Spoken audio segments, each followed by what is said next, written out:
All right. So our next example looks like it has two exponential functions and totally different bases. So luckily, at least they're both isolated on either side of the equation. But now we're sort of presented with a choice of what base of logarithm we would like to take both sides of.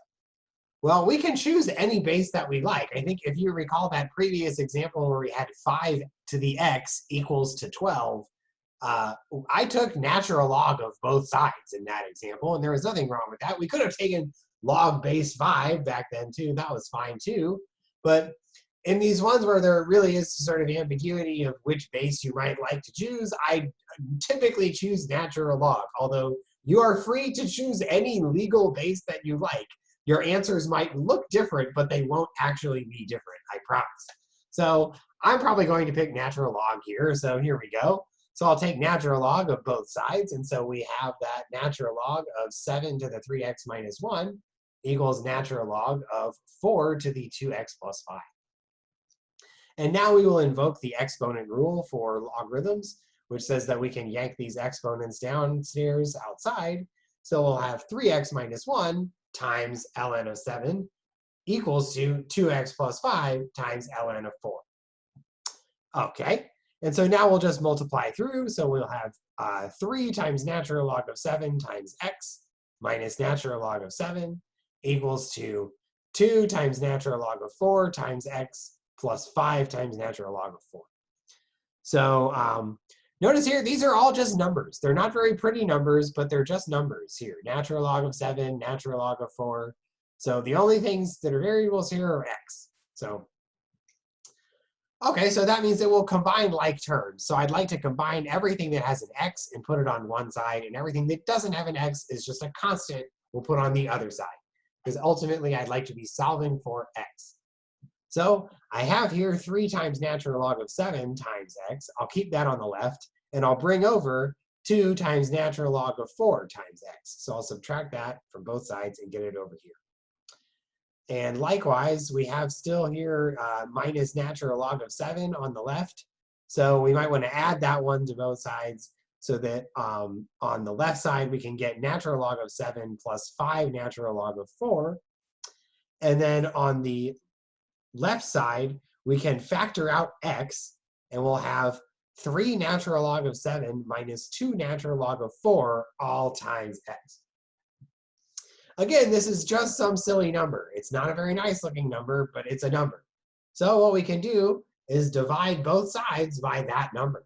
And so we'll solve for x to get that x is natural log of 7 plus 5 natural log of 4 divided by the quantity 3 natural log of 7 minus 2 natural log of 4. Excellent. Okay, and now the next couple examples I think maybe work a little bit differently. There might be some extra factoring going on.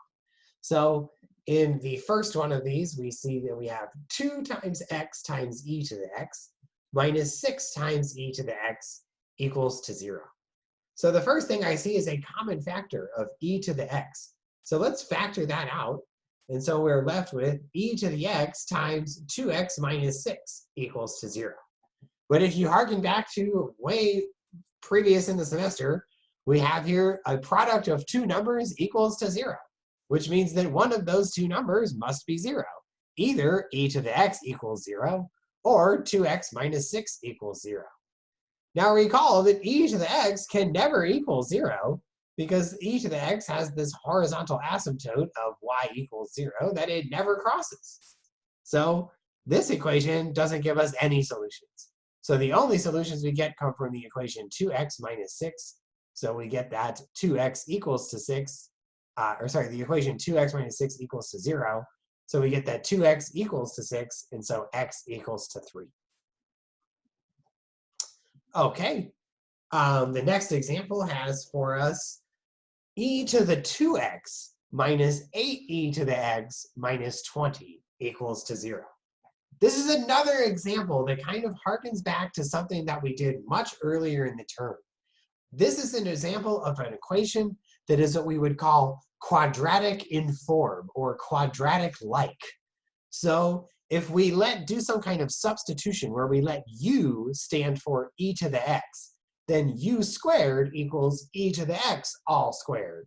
But our rules about exponents tells us that this is e to the 2x. So then we can rewrite the equation, dress it up in the u clothes. So we'll have here u squared, which is e to the 2x, minus 8u, which is 8e to the x, minus 20 equals to 0. So I've written that one here. And now this is a simple quadratic equation. I think we can factor this one.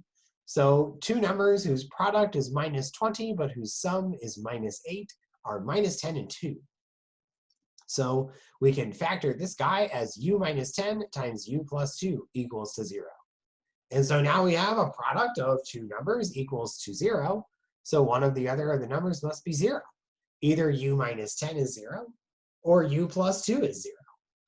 So this tells us that either u equals 10, or u equals to minus 2. So we have solved for u.